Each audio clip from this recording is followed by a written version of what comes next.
commandements. Dans le but d'aller au ciel. C'est la preuve que l'école pastorale a tué ton pasteur. L'école de prophète a tué ton pasteur. Parce qu'aujourd'hui, à cause de la soif, à cause de la soif de diriger, la soif de gloire et la montée flagrante du chômage, aujourd'hui les gens sont allés dans les écoles pastorales dans le but d'arrondir la fin du mois. C'est la pauvreté qui a fait ça.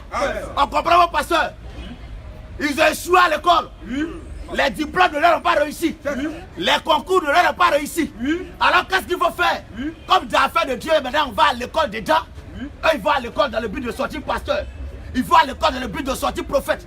Ils vont à l'école dans le but de sortir apôtre. Et on entend des promotions de pasteur 2015. Promotion de pasteur 2016. Promotion de pasteur 2017. Et cette année encore, il y a eu des promotions de pasteurs. Tous ceux qui sont sortis fraîchement des écoles pastorales, des écoles de prophètes, vous êtes à la solde du diable. Vous n'irez pas au ciel. Vous êtes des assassins spirituels. Qui avant vous a fait ça? Parce que l'Écriture a dit qu'il n'y a rien de nouveau sous le soleil. Il n'y a rien de nouveau sous le soleil. Et Dieu ramène ce qui est passé.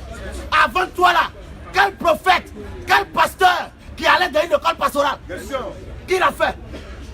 Alors nous disons Romains 11, le verset 32. verset 32. Oui. Car Dieu On dit car Dieu a renfermé, ce n'est pas Satan. Car Dieu a renfermé tous les hommes. Tous les hommes, il a pris son pasteur qui veut respecter les 10 commandements pour aller au ciel là. Tous les hommes Dans la désobéissance. dans la désobéissance. Pour faire. Maintenant dans le but de faire. Pour faire. Dans le but de faire. Miséricorde à tous. C'est lui qui fait miséricorde à qui il veut. Il donne la grâce à qui il veut. Alléluia. Prochaine question. Monsieur Arsène.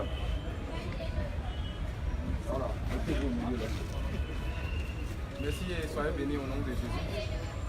Vas-y, votre question. Je voulais savoir, c'est pas pour faire un débat. Moi, c'est pour avoir, je veux dire, augmenter ma connaissance sur précisément la polygamie. Il faut parler un peu fort, comme un garçon. Sors la voix. Je voulais demander le vrai mariage. Parce que la Bible nous enseigne dans le livre de Genèse, je n'ai pas le verset précis, que l'homme quittera. Genèse 2, 24. Voilà, merci beaucoup. Genèse 2, 24, l'homme quittera ses parents et s'attachera à une seule femme et ils feront tous les deux une seule chair. Mais vous dites que la polygamie est une bonne chose. Moi d'ailleurs j'apprécie. Mais on dit une seule chair, c'est cette partie-là que je ne comprends pas. Donc j'aimerais que vous me... Dans votre question, c'est rapport à la polygamie. Vive la polygamie! Vive la polygamie!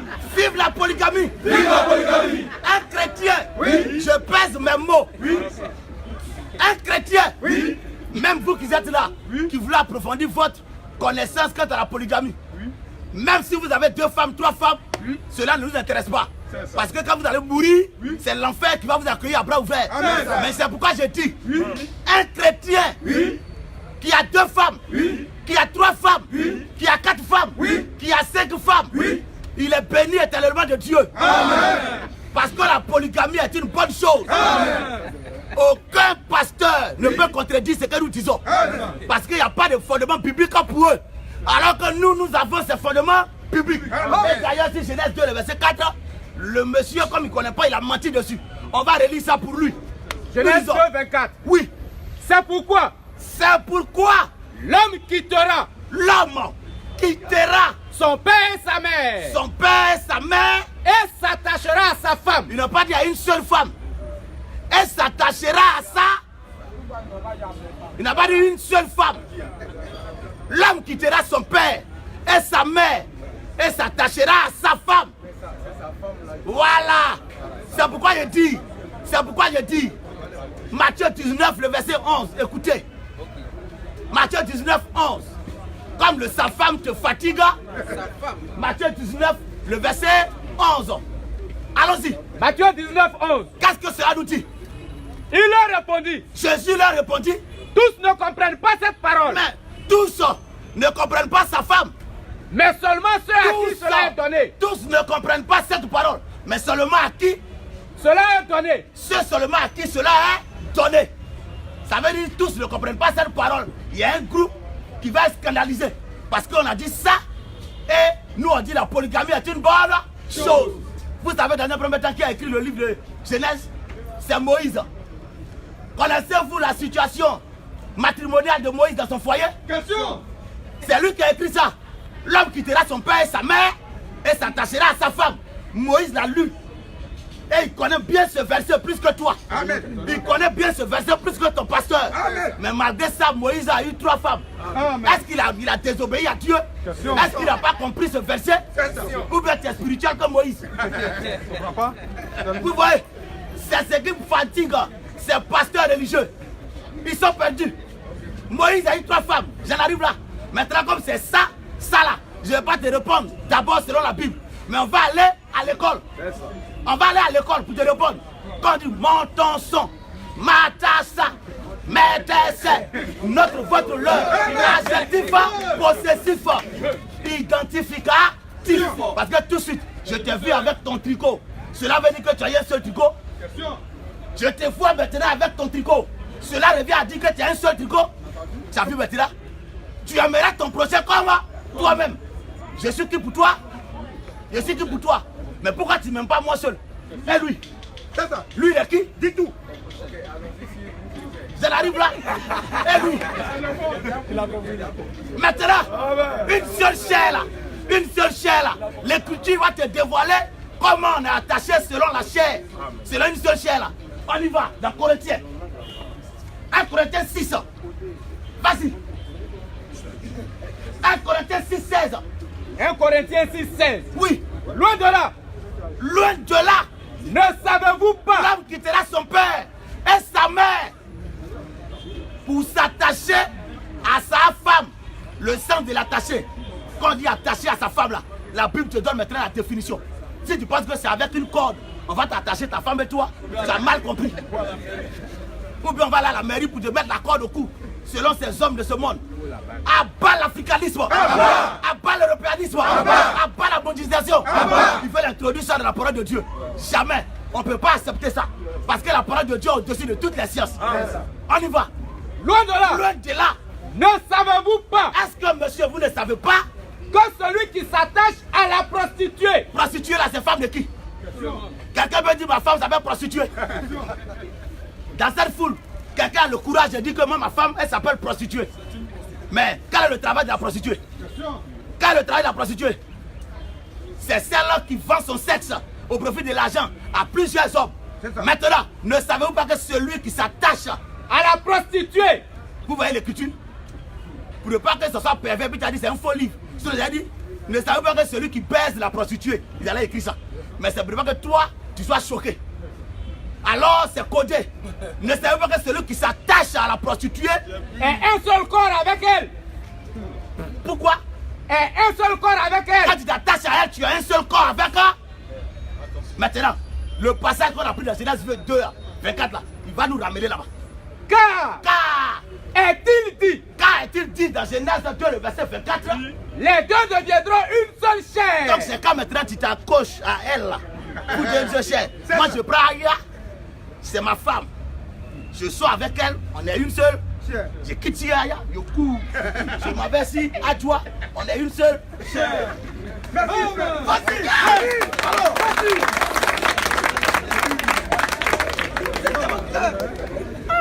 Sois béni. La parole. La chose est là. Prenez-le. Merci, merci. Il dit dans une deuxième préoccupation. Posez votre question, mais ça va? Ça va? Ok. Alors, Je prends le cas des femmes prophétesses, bon, les femmes qui voilà, les pasteurs et autres. Bon, il est écrit aussi que c'est les femmes qui ont découvert que Jésus-Christ a été ressuscité. Oui. Et c'est eux qui ont venu donner cette nouvelle. Voilà, donc vous dites que les femmes ne sont pas, les femmes sont des, vraiment, Satan, elles participent à l'œuvre de Satan. Je voulais aussi comprendre. ok. Il dit que concernant le ministère de la femme, quand Jésus a été ressuscité là, c'est les femmes qui l'ont vu et qui sont venues porter la nouvelle. Comment est-ce que tu dis que la femme ne peut pas prêcher? Mais voilà sa question. le monsieur a parlé Et il a dit, les femmes ont apporté là. Et on va lire dans Marc 16, le verset 10. On y va. Vas-y. Marc 16, 9 à 10. Marc 16, 9 à 10. On y va. Jésus était ressuscité le matin du premier jour C'est de ça que vous parlez. Jésus est ressuscité le matin du premier jour de la semaine. de la semaine. Apparu d'abord Il est apparu d'abord à Marie de à Magdala, Marie de Magdala. de laquelle il avait chassé 7 démons. Oui. Et elle alla Et elle a là, emporter la nouvelle. la quoi? La nouvelle. Est-ce que c'est la bonne nouvelle? Et elle a alla apporté apporter la nouvelle. Quand Dieu apporte la nouvelle à quelqu'un, c'est quoi? C'est-à-dire, on te donne une information qui est récente, que toi tu ne sais pas. Mais est-ce que dans la Bible, là, il y a des gens qui n'ont pas apporté des nouvelles avant ça, là? Marc 5, le verset 14. Marc 5, Oui, 14. on y va. Ceux qui la faisaient perdre. Quand Jésus a chassé la légion dans ce démon-là, dans ce fou-là, regarde, ceux qui étaient témoins de la scène, là, qu'est-ce qu'ils ont fait? Ceux qui la faisaient perdre. Ceux qui faisaient peur que les troupeaux de ce S'enfuient. jour-là, ils ont couru. Et répandit la nouvelle Ils ont répandu la nouvelle dans la ville. dans la ville. Ils sont allés évangéliser aussi. Ils sont allés évangéliser. Est-ce que ça veut dire qu'ils sont allés aussi évangéliser? Ça n'a rien à voir avec la bonne nouvelle. C'est pourquoi quand la bonne nouvelle était prêchée, Jésus, qu'est-ce qu'il a fait? Matthieu 10, le verset 1 à 5. Parce que là, maintenant, il est fondamental là-dessus. Il ne choisit pas de femme. Aucune femme ne peut exercer le ministère. Parce que si tu veux te baser sur Joël 2, 28, mon ami, tu es un égaré. Vos fils et vos filles prophétiseront. Si l'écriture a mis prêcheront, on était mort. Dieu merci que l'écrit prophétiseront. Si tu ne connais pas aussi le sens de prophétiser, on va t'expliquer. On y va. Matthieu 10, Matthieu 10, 1 à 5. 1 à 5. Puis, Ayant appelé ses 12 disciples, ayant appelé les 12 disciples, il leur donna le pouvoir il leur a donné le pouvoir de chasser les esprits impurs de chasser les esprits impurs et de guérir toute maladie et de guérir toute maladie. et toute infirmité. Voici maintenant les noms.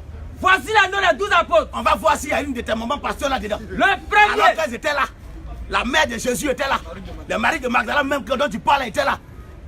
Le premier, Simon appelé Pierre Simon qui appelait Pierre. et André son frère. Ce n'est pas Simon, non. Ou Simona, ou Pierre. Mais c'est Simon appelé Pierre et son frère. Frère, c'est pas sa soeur. Jacques, Fils de Zébédée fils de Zébédée, fils. et son frère. Et encore son frère. Philippe. Barthélemy, Vas-y. Thomas, Matthieu, Jacques. fils de Thaddée, C'est les hommes seulement. Simon le Cananite, Simon le Cananite, Judas l'Iscariote, Judas l'Iscar. celui qui livra Jésus. C'est pas les 12. Maintenant, Hébreu 13, le verset 8. Que dit la parole? Qui les a envoyés ceux-là? Monsieur Hassan. Qui a envoyé ces garçons-là? Qui les a envoyés? Tu es d'accord avec moi que c'est Jésus-Christ? Maintenant, la Bible dit que Jésus-Christ, dans Hébreu 13, le verset 8, regarde ce qu'on dit de lui. Jésus-Christ Jésus-Christ, est le même hier, il est le même hier, aujourd'hui il est le même aujourd'hui et et éternellement. à jamais. C'est lui encore aujourd'hui, il va se tromper. Alors qu'il ne changea. Donc il va se tromper aujourd'hui pour envoyer femme. Alors qu'il est le même. On dit qu'il ne change pas. Jésus-Christ est le même. Yes. Mais ces femmes-là, qu'elles ont envoyées? Elle dit c'est Jésus, non? Mais Jésus dit il est le même, il ne change pas. Il ne change pas sa manière de faire. Alors si hier, il envoyait des hommes, aujourd'hui, c'est des hommes, il va envoyer. C'est pourquoi Corinthiens 14, verset 33 nous dit ceci. Car Dieu Car Dieu, n'est pas un Dieu de désordre, on parle de l'ordre dans l'église. Car Dieu n'est pas un Dieu de désordre. mais de paix. C'est-à-dire tous ceux qui vont écouter ça aujourd'hui et puis vont s'accrocher à maman pasteur, maman apôtresse, maman prophétesse. Vous-même là, vous êtes nés pour aller à l'enfer. Parce que la parole de Dieu va s'accomplir chez vous. Jésus n'est pas venu sauver le monde entier. Toi qui penses que la mort de Jésus à la croix, c'est dans le but de sauver l'humanité tout entière. Mon ami, ton pasteur t'a menti. Alors, Comme dans toutes les églises des saints, comme dans toutes les églises, et cette parole du Seigneur est adressée à ceux-là qui sont saints, qui ont le Saint-Esprit. Or, quand on parle de l'église est mixte. Elle est composée d'hommes et de femmes. Donc, c'est à ce groupe-là que l'Esprit s'adresse. Comme dans toutes les églises des saints, que les femmes se taisent dans dans les assemblées. Maintenant, quand on parle comme ça, les gens pensent que on dit à la femme de ne pas prier. On dit à la femme de ne pas chanter. Ce n'est pas ça. Tu as mal compris. Que les femmes se taisent dans les assemblées. Car il ne leur a pas permis. 1 Timothée 2, le verset 11. Car Il ne leur a pas permis. il ne leur a pas permis d'y parler. de le parler là. De quel parler? Attends une pause. De quel parler on parle? Parce que tu vas pas me dire que c'est prière. Alors que la femme doit prier. La femme peut exercer son don de chante dans l'église. Alors parlons. Mais quand on dit qu'il n'est pas permis à la femme de parler dans l'église là, qu'elle parler? 1 Timothée 2, le verset 11. 1 Timothée 2, 11. Oui. Que la femme, Que là, c'est un impératif. Que là, c'est un ordre. On ne négocie pas. C'est pas une information et puis tu as discuté. Non, on ne négocie pas ça. Que la femme écoute l'instruction en silence. Ah, quand on dit qu'il faut écouter l'instruction, toi qui es femme là, ça veut dire qu'il y a un instructeur. Quand tu es en classe et tu écoutes l'enseignement du professeur, ça veut dire que c'est le professeur qui t'instruit. Mais ici, c'est spécifié que la femme écoute. Ça veut dire qu'elle doit s'asseoir pour écouter l'instructeur. Or, si nous convenons que l'église est composée d'hommes et de femmes, si un groupe doit s'asseoir pour écouter, alors qui doit prêcher? Belle réponse. Que la femme écoute l'instruction en silence. Avec une entière soumission. Dans une entière soumission. Je ne permets pas. Quand il n'est pas permis à la femme d'y parler là, je ne permets pas à la femme d'enseigner. Voilà. Je ne permets pas à la femme d'enseigner. Ni de prendre de l'autorité sur l'homme. Alors elle ne va pas s'arrêter à la chair avec un collant plaqué, un derrière, on ne sait pas où elle a enlevé. Et elle va venir, vous les hommes, assis. Vous allez l'écouter, elle va dire, lèvez-vous. Et tu te lèves, toi le coron. Et la petite fille qui est née hier, c'est elle qui met l'autorité sur toi. Tu es un vendu. Tu es un lâche. Parce que l'homme est le chef de la femme. Même dans les villages, les gens refusent ça. Est-ce que quand les chefs du village se réunissent là, avec les notables, tu as vu femme à côté d'une fois? Alors le naturel est le spirituel. C'est que vous n'acceptez pas, c'est Dieu qui l'a accepté. C'est Dieu qui l'a tendu. C'est lui qui l'a là-bas, il n'a qu'à tout prendre. À cause de quoi? Quand il ne peut pas permettre à la femme d'y parler, voici ça. Je ne permets pas à la femme d'enseigner. Oh, maintenant tu laisses là. Ah, on y va. Mais qu'elle soit soumise. Qu'elle soit soumise. C'est là que Dieu aussi la loi. On te ramène dans la loi. Dans la loi même là, c'était impossible que les femmes soient des sacrificateurs pour offrir le sacrifice. Jamais. Dieu n'a jamais dit ça. On y va. Mais qu'elle soit soumise. Oui. C'est là que Dieu aussi la loi. On te ramène dans la loi. Si elle veut s'instruire. Si Bertrand veut s'instruire. Sur quelque chose. Si quelque chose qu'elle n'a pas compris. Elle est la mariée à la maison. On les voit où? À la maison. C'est pas dans l'église là tu vas venir prêcher. Pourquoi? Car parce que il est malséant. Il est mauvais. À une femme. Il est piteux. À une femme. À une femme. De parler dans l'église. D'enseigner. Parce que le parler c'est enseigner. Il est malséant. Il est mauvais. Ça sonne nociablement mauvais dans les rangs de Dieu. Lorsqu'une femme enseigne. Vous voyez le style biblique.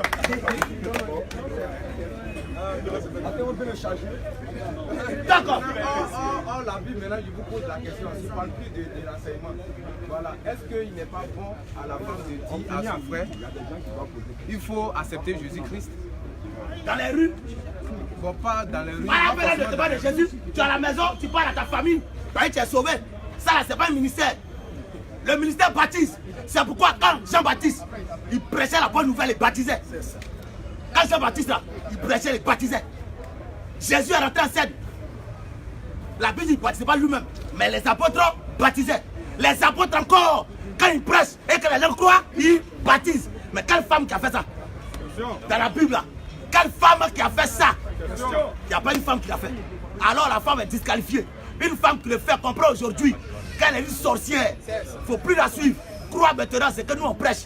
Et tu es sauvé. Tu as la vie éternelle. Aujourd'hui, là, le salut est là. Et celui qui dit que le chrétien n'a pas le droit de juger, c'est la preuve qu'il n'est pas chrétien. Tu es un païen. Il est donné au chrétien de juger. Celui qui ne juge pas, c'est un païen. Tu n'es pas chrétien. Toi-même, tu t'exclus. Toi-même, tu t'exclus. Parce que nous sommes la justice de Dieu. Nous sommes la justice de Dieu. Et parce qu'on est la justice de Dieu, on prend la parole du Seigneur pour juger. C'est fausse doctrine. Alors nous sommes juges. Maintenant, celui qui veut savoir pourquoi on dit ça, il doit venir ici. Non, tu ne jugeras point. Venez ici. Remerciez Dieu et prenez votre baptême. C'est le plus important. Alléluia. Gloire, honneur, autorité, la majesté. Tous ceux qui ont déjà prié Marie ce matin, avant de sortir, vous êtes sous la malédiction. Je vous salue Marie pleine de grâce. Tu récites le rosaire. Le rosaire est un fétiche. Tous ceux qui ont le rosaire présentement dans leur poche, pensant que c'est une bonne chose, tu as su toi un gris-gris. Tu as la même chose avec le charlatan. Tu es un païen. Tous ceux qui accrochent ça dans leur voiture et ça remue, tu es possédé. Le rosaire ne sauve pas. Je vous salue Marie pleine de grâce. Le Seigneur est avec vous. Vous êtes des impolis. Parce que l'ange est venu, il n'a pas vous voyez Marie. L'ange là, quand il est venu là, il n'a pas vous voyez Marie. Maintenant, si on doit mettre dans la logique des choses, parce que la raison biblique écarte la logique. Mais moi je vous ramène à la logique. Si on doit aller à la logique des choses là, entre Marie et Dieu qui a créé qui? Et entre les deux là, qui est digne d'être vous voyez. Mais vous laissez Dieu. Vous ne le vous voyez pas, vous le tutoyez. Et vous voyez Marie qui est la créature. L'ange ne l'a jamais vous voyez. L'ange l'a tutoyé. Alors tous ceux qui ont les gloires de Marie dans la maison, tous ceux qui ont les sanctuaires mariales, et puis même ce qui me fait mal, c'est qu'on dit elle apparaît ça et là. À Isia, Marie apparaît. Bon, nous on fait des prières pour qu'elle apparaisse un jour devant nous. Mais elle ne nous exauce jamais. C'est toi qui l'as jamais prié là. C'est vers toi elle va. Nous on la cherche. Comme elle apparaît, on veut la voir aussi. Une Marie qui apparaît. Ces femmes de nuit qui dort avec toi là, c'est elle qui t'apparaît chaque jour. Ce n'est pas la Marie dont parle l'écriture. Alléluia. Ok. Question, monsieur. Monsieur Ivan. Merci. Je voulais intervenir un peu sur le salut. Il y a un intervenant qui a parlé, qui a dit que le chrétien ne paie pas le salut. Or, il est écrit que quand tu ne fais pas la volonté de Dieu et quand tu ne respectes pas les principes de la volonté de Dieu, tu peux perdre le salut. Et je m'explique. Où est-ce que c'est écrit? Non, je m'explique. Il est écrit dans la Bible. Quand tu marches selon la volonté de Dieu et quand tu fais ce que Dieu veut, tu iras au paradis. Et quand tu ne fais pas ce que Dieu veut, tu iras en enfer. C'est pour ça qu'il y a d'autres personnes qui prêchent l'évangile et qui iront en enfer. Parce que si tu ne fais pas la volonté de Dieu, tu iras en enfer. J'aimerais savoir, ma question, pourquoi vous dites qu'un homme ne peut pas perdre le salut, un chrétien ne peut pas perdre le salut? Je lis l'explication. Maintenant, vous allez parler tout de suite de celui qui fait la volonté de Dieu. Mais quelle est la volonté de Dieu? Dieu ne fait pas la volonté du Père, ne verra pas le royaume. Celui qui ne fait pas la volonté du Père, il ne voit pas au ciel l'homme. Je suis d'accord. Mais quelle est la volonté de Dieu? Est-ce que vous connaissez la volonté de Dieu? Question. Merci. Et vous posez une question. Est-ce que vous connaissez la volonté de Dieu? Ok, merci. Je vais vous répondre la volonté. Dieu nous a enseigné à sa Bible, par les Saintes Écritures. Et la Bible m'enseigne que celui qui fait la volonté de Dieu, c'est celui qui verra un jour le royaume des cieux. Quelle est la volonté de Dieu que vous me demandez? La volonté de Dieu, c'est de marcher selon Christ. C'est de marcher selon la volonté de Dieu. C'est écrit dans la Bible. Mais vous ne définissez pas la volonté de Dieu. Non, il vient. La volonté de Dieu, quand je vous dis que la volonté de Dieu, c'est de marcher selon Christ, qu'est-ce que Christ a dit? Lorsque, avant de mourir, Christ a dit le chrétien ne perd pas le salut. Donc on marche selon sa volonté. Amen. Maintenant, vous, la volonté de Dieu, c'est quoi? Lui, il a dit ça. la volonté, c'est d'obéir à la parole de Dieu. Maintenant, obéir à la parole de Dieu, c'est la volonté de Dieu. Là. Maintenant, c'est à quelle parole? C'est à quelle parole on doit obéir? C'est un commandement. Quel commandement? Bon, c'est principe. Lesquels? Merci. Vous pouvez me donner une Bible? On va vous donner une Bible. Donnez-lui une Bible.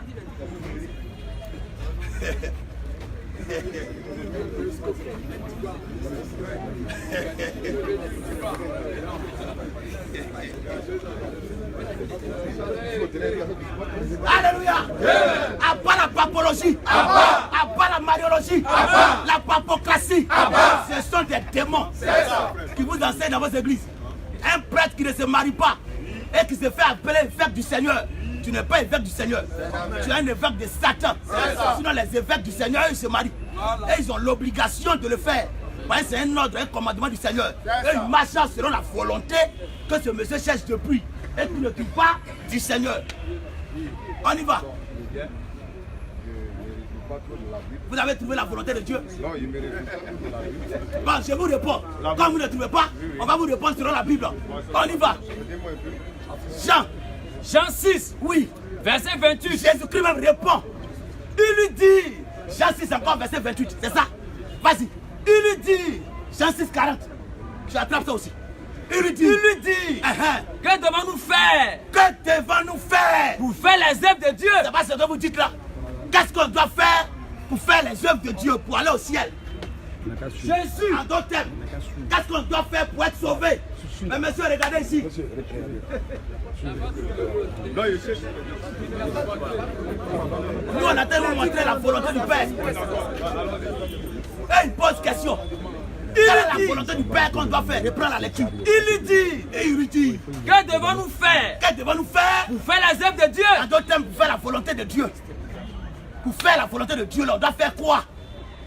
Maintenant, la réponse de Jésus. Jésus leur répondit. Il a répondu sans L'œuvre confusion. de Dieu, La volonté de Dieu là, l'œuvre de Dieu là, c'est que c'est que vous croyez en celui qu'il a envoyé. vous croyez en celui qu'il a envoyé.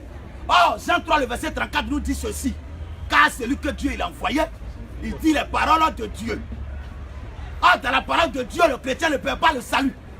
C'est pourquoi il dit, l'œuvre de Dieu, c'est que vous croyez en celui qu'il a envoyé. À celui qui parle de sa part, qui parle de sa doctrine, qui parle de sa parole. Parce qu'au commencement, il était la parole. Jean 6, on va lire. Oui, Jean 6, 40. vas-y. La volonté de mon Père, La volonté maintenant du Père là, que vous cherchez là, c'est que quiconque voit le Fils, quiconque voit, le regardez Fils, bien le terme. Quiconque voit, ça veut dire qu'il faut voir. Oh, Jésus a dit, d'autres voient et ils n'aperçoivent point. Mais on dit qu'il faut voir le Fils. Et puis quoi? quiconque voit le Fils Quiconque voit le Fils et croit en lui, et croit en lui, est la vie c'est éternelle. lui là qui est sauvé. Il faut croire que le chrétien ne perd pas le salut parce que c'est la doctrine du Seigneur. Maintenant, je viens. Si quelle base le chrétien va perdre le salut? Monsieur, je vais vous poser une question. Est-ce que le porc, sa nature c'est porc, et son groupe à laquelle il appartient c'est bovin, son genre c'est un bovin, mais lui spécialement il est appelé porc, n'est-ce pas? Est-ce que ce porc là, quel que soit l'eau de javel avec lequel tu vas le laver, il peut devenir un agneau selon sa nature? Est-ce qu'il peut transformer pour être agneau de bain? Même si tu le mets dans un palais royal, habillé avec jacuzzi tout blanc, tu le mets dans un fauteuil royal, est-ce que ça devient un mouton? Ce n'est pas les conditions de ta mort qui déterminent ta destinée, mais c'est qui tu es avant de mourir. John Pololo, il était ici en Côte d'Ivoire, il était un brigand, on le sait tous, mais John Pololo est mort, il est mort enfant de son père. Il ne peut pas devenir enfant du voisin pour dire que c'est le papa d'Alasco qui l'a accouché. Jamais. John Pololo a son père. Mais quand il va mourir, c'est son père qui va dire c'est mon enfant. Mais la condition de la mort de Pololo n'a nous lié la paternité qui le lie à son père. Ah, nous, on est nés de Dieu. On a été engendrés par Dieu. On est des fils de Dieu. Or, chaque chose se reproduit selon son espèce. Chaque chose se reproduit. Maintenant, sur quelle base on va perdre le salut? Sur quelle base? Une question. Non, on parle de ça d'abord. Oui, non, une question. Parce que vous dites, vous êtes né de Dieu. Oui, Le salut s'obtient, mais le salut ne s'obtient pas. le salut ne s'obtient pas par les œuvres. Par les œuvres. C'est cadeau. On ne Eh fait bien. pas eux. Eh bien, une autre question. Non, attendez. Attendez d'abord. On va pas Non, sauter non, sur... une autre- Attendez. Écoutez-le. Attendez. Vous demandez si le salut s'obtient par les œuvres. J'ai dit non. Que le salut ne s'obtient pas par les œuvres, mais par une seule chose. Romains 10, le verset 17. On va voir d'où vient le salut. On va voir d'où vient le salut. Romains Oh, 10, la foi. Éphésiens 2, à partir du verset 10, 8 à 10. Romains 10, 17. Qui dit quoi? Ainsi, Ainsi, la foi vient de ce qu'on entend. la foi vient de ce qu'on entend. Et ce qu'on entend Et ce qu'on entend, vient de la parole de Christ. maintenant Éphésiens 2, nous lisons. Car c'est par la grâce Est-ce que grâce là, c'est fort? Car c'est par la grâce là que vous êtes sauvés que vous parlant des fils de Dieu. Par la grâce que vous êtes sauvés. Par le moyen de la foi. Oh, la foi vient de ce qu'on entend. Et ce qu'on entend vient de la parole de Dieu. Donc, tu es sauvé au moyen de ce que tu entends. Ce n'est pas une œuvre que tu vas accomplir. C'est pourquoi le Seigneur dit, au moyen de la foi. Cela ne vient pas de vous. Ça veut dire que ça ne vient pas de toi. Tu ne fais pas effort. Quand le président se lève aujourd'hui et puis gracie les prisonniers là, ils ont fait qu'à le port pour aller être libre.